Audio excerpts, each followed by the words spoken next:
18 जुलाई को जंतर मंतर पर तब हंगामा हो जाता है जब सुबह सोनम वांगचुक को उनकी भूख हड़ताल के बीच में से उठा लिया जाता है। सोनम वांगचुक को सफेद चादर से कवर करते हुए दिल्ली पुलिस उन्हें दिल्ली के सफदरजंग अस्पताल में भर्ती करवा देती है।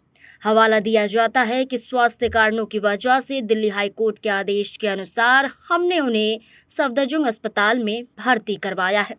इन तमाम घमासान के बीच में अभिजीत दीप के जो सीजेपी प्रमुख हैं, उन्होंने ऐलान किया कि सोनम वांगचुक के नेतृत्व में अब मैं अनिश्चित काल के लिए भूख हड़ताल पर बैठ जाऊंगा और ऐसा ही हुआ।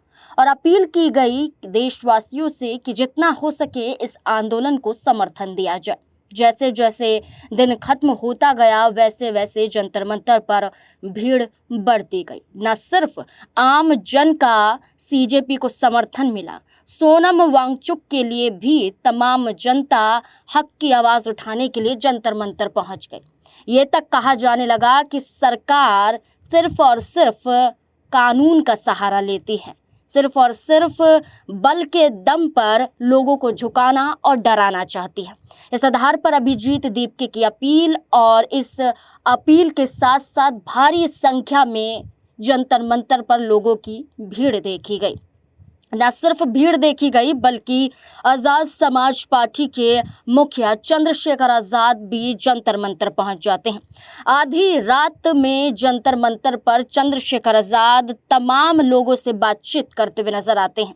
इस बीच में सीजेपी के भी प्रवक्ता वहां पर मौजूद होते हैं, आम जन भी वहां पर मौजूद होते हैं। चंद्रशेखर आज़ाद उनसे बातचीत करते हैं और वहां का माहौल ऐसा नजर आता है कि मानो जो ये माना जा रहा था कि इस बल के प्रयोग के बाद अब सब डर जाएंगे, अपने अपने घर लौट जाएंगे, ये आंदोलन खत्म हो जाएगा, ये प्रदर्शन बंद हो जाएगा, जंतर मंतर खाली हो जाएगा, लेकिन उससे उल्टा ही देखने को मिला। चंद्रशेखर आज़ाद पहुंचे, भारी भीड़ पहुंची, विपक्ष का समर्थन मिला, अभिजीत दीप के डटे रहे और तमाम आम जन भी वहां पर डटे रहे और एक ही नारा लगाते हुए नजर आए कि हम झुकेंगे नहीं, सरकार को झुकना पड़ेगा। अब देखना होगा कि जंतर मंतर पर तो लोगों ने साबित कर दिया कि वो डरने वाले नहीं हैं। अब 20 जुलाई को क्या होगा? क्या वाकई सरकार झुकेगी? क्या अभिजीत दीप के जो अनिश्चित काल के लिए भूख हड़ताल पर बैठे हुए हैं, क्या उनका जो हड़ताल है वो खत्म होगी? क्या सरकार उनकी मांगों को मान लेगी? क्या कुछ होगा? अब 20 जुलाई को देखना होगा।